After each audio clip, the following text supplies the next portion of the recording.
This is Julia with iCadenza, and I'm here with Rick Stockwell, who is a wonderful headshot photographer who works primarily in New York City, and it's so wonderful to be here with you. Thank you very much, Julia.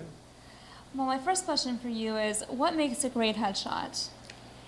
I think beyond the technical demands, those being, the picture has to be in focus, it has to be well composed, it has to have a good blending of colors, it has to be pleasing to the eye in a technical sense. Beyond that, what makes a good headshot is what's emanating from the eyes. If it captures the person's spirit and essence, the picture is a good headshot. It has to be something that captivates you immediately, and that usually comes from the eyes. The eyes and the smile. The nose is the nose. That can't do anything, and the ears don't move. But if there's truthfulness and sincerity coming from the eyes, and there's no tension in the mouth, and it has all those technical elements, it's a great headshot. Now that sounds kind of complicated, but it is. If the photographer makes you feel comfortable and helps you kind of be in the room and be in the present moment, then it's not that difficult. It's just that headshot photography can be awkward because people aren't used to freezing moments in an actor's life with a script. You're playing a character, you're going from moment to moment, but a headshot photographer asks you to freeze that moment for the camera. And even the best actor can have trouble with that, or the best singer, because it's just a moment in time that has to be captured. So it can be a little tricky. But if the photographer has the ability to put the actor or singer at ease, half the job is done. Now, how do you manage to keep up your energy? Sometimes you have to work 12-hour days. How do you keep that ability to draw out the spirit in people from the very first person you see to the last? Well, I'm naturally a very energetic person. I've always had a lot of energy, and I'm kind of tightly wound, so that helps. But it helps to get good sleep. It helps to eat well. A Red Bull or two doesn't hurt to keep the energy up, and to really feel like it's your goal to make everybody look their very best. Everybody's paying the same money when they come in, and I've always had a good work ethic. I've always felt like I wanted to give people every ounce of my energy to help them create and find a beautiful, exciting image for themselves that I can capture in a headshot. Having talked to you about headshots, you are so passionate about what you do. What keeps you so passionate about it, and what drew you to photography in the first place? Well, really, I got into headshot photography because I was sick of being a waiter, a cater waiter, a bartender, because I was an actor and a singer myself, so I needed to sustain myself in between jobs. And because I'd always been a good snapshot shooter, and because I always enjoyed organizing people at a party, and making sure the background looked good. That's the thing in snapshots that most people don't stop and think about, is what does the background look like? I was always kind of analytical about snapshots. My friend said, you ought to try headshot photography. So I went to school and I studied for 2 years, and then I hung up my shingle and started charging $50 a session. And as I got better, I started charging more. And in terms of being passionate about it, I don't know.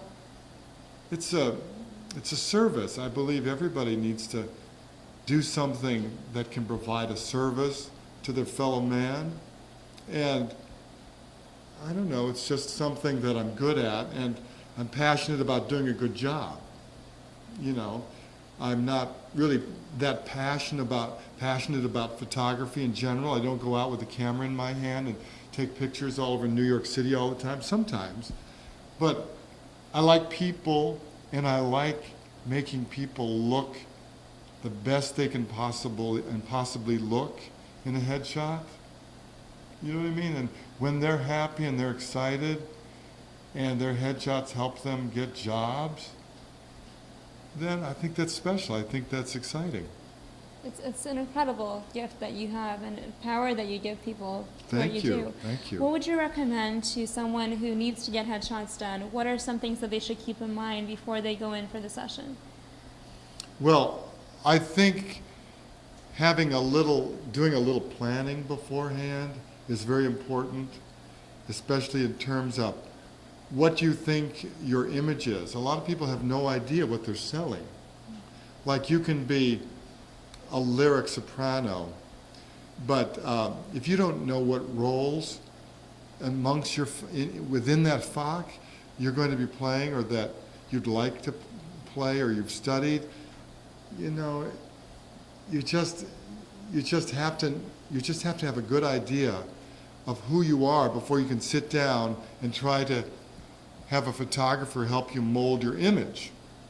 Same way with an actor. A lot of guys come in thinking they're leading men, and they're really not the character men. So that doesn't help my job. Right. I have to help you sell yourself by the image that I create for you in a picture. You know, you're a beautiful girl. Some girls are a little deluded about how they look and what they can play. I mean, it's a little different in opera, because what you play is basically based on the kind of voice that God gave you.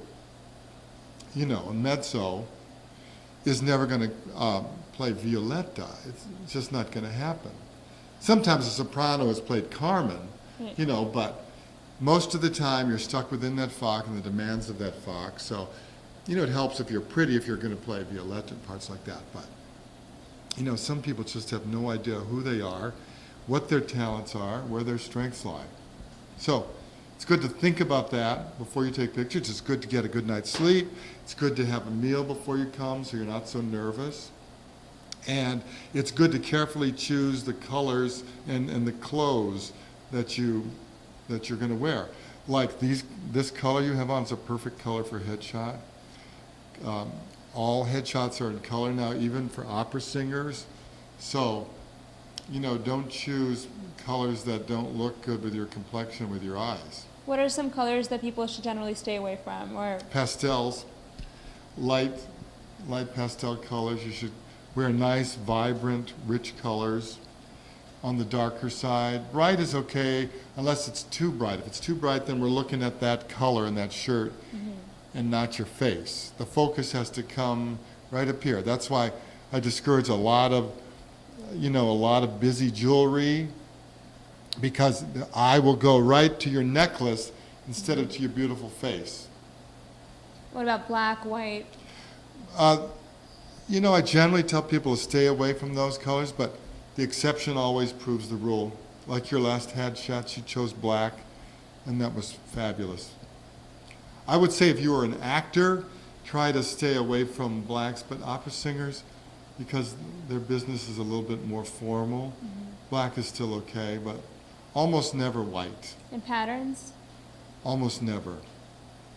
So what's coming up next for you? Do you have anything exciting?